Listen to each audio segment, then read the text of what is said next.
This is my Adrien Broner versus paulie Malignaggi reaction video.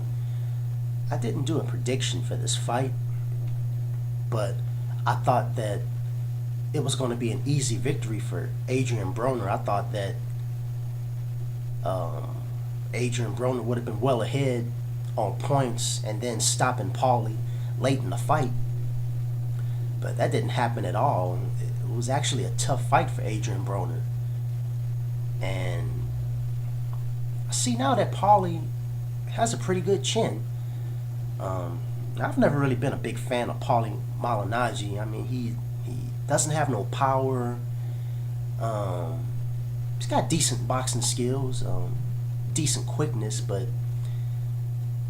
he was never, a top level fighter. He was okay, but he always lost to other good fighters. Like I still remember that beatdown paulie got from Amir Khan. Amir Khan gave paulie a beating in that fight, and I remember Miguel Cotto beating paulie as well. But going back to this Adrien Broner Malignaggi fight, I thought it was going to be an easy fight, but it was competitive. But see, this fight didn't have to be competitive, because now, after watching the fight, I had Broner winning the fight by at least 2 rounds. Yeah, about 2 rounds. Yeah, that sounds about right. But Adrien Broner was making a lot of stupid mistakes during the fight, and it was just frustrating to watch. Because first of all, Adrien Broner basically gave away most of the early rounds.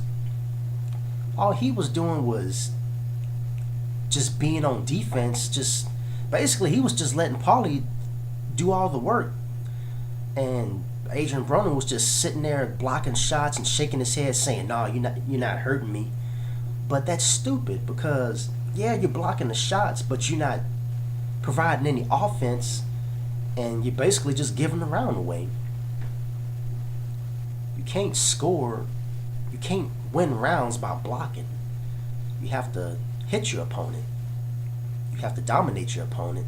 And basically, paulie was just winning the early rounds just off of work rate, even though Broner was blocking a lot of those shots. But since Broner wasn't throwing any punches, those rounds were very easy to score for paulie. Now, I would say in the middle rounds, that's when Broner finally decided to start getting his punches off.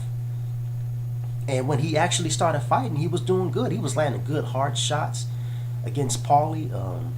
Basically, if you go by the punch stats, Malignaggi was the busier fighter. He threw more punches, but Adrien Broner outlanded paulie. I forgot about how many punches. But Adrien Broner was definitely more accurate and was landing the cleaner, more effective shots. But basically, if this could have been an easy win for Adrien Broner if he just would have fought in early rounds. He could have won an easy, unanimous decision. It wouldn't have had to been no split decision victory. And the funny thing is, when the fight was over, before they announced the scores, Adrien Broner acted like he just automatically knew he won the fight easy. Which I don't know why he thought that, fighting in paulie Malignaggi's hometown, and you know how it is when you fight in your opponent's hometown. Then paulie was the champ, so the odds are already stacked against you anyway. So I don't know why Broner thought he just automatically won, and it just ticked me off how he was clowning around during the fight. There were times during the fight when Adrien Broner would throw that this kind of punch, like he would spin around and throw a punch from behind, and the referee had warned him plenty of times not to do that, and he just kept on doing it. And I was thinking, is Adrien Broner trying to get points deducted? I mean, Broner just didn't fight smart. He was clowning around too much, making the fight a lot harder than it had to be. And I think, you see, well, Adrien Broner's young, and it's obvious that he lacks maturity. You've seen that in his post-fight interview, how he started talking trash about how he took Paulie's belt and his girl. That just wasn't good to, say something like that. So that just shows me that he still kind of acts like a kid. But yeah, Broner won the fight, but he won by split decision. And I personally had Broner winning by 2 rounds. But now that we've seen this fight, it kind of makes you wonder just how good is Adrien Broner? Really, because I think a lot of people may have overestimated how good he really is. Don't get me wrong, Adrien Broner is a good fighter, but from what I've seen, he's not a great fighter, at least not yet. Everybody wants him to be the next Mayweather, but Adrien Broner has a long way to go before being on Mayweather's level. A long way to go. First of all, Broner's defense, even though he uses the shoulder roll technique like Mayweather, but if you notice, Adrien Broner did get hit a lot in this fight, so that shows me that his defense isn't as good as Mayweather's. Adrien Broner is slower than Mayweather, and Adrien Broner doesn't have good footwork like Mayweather.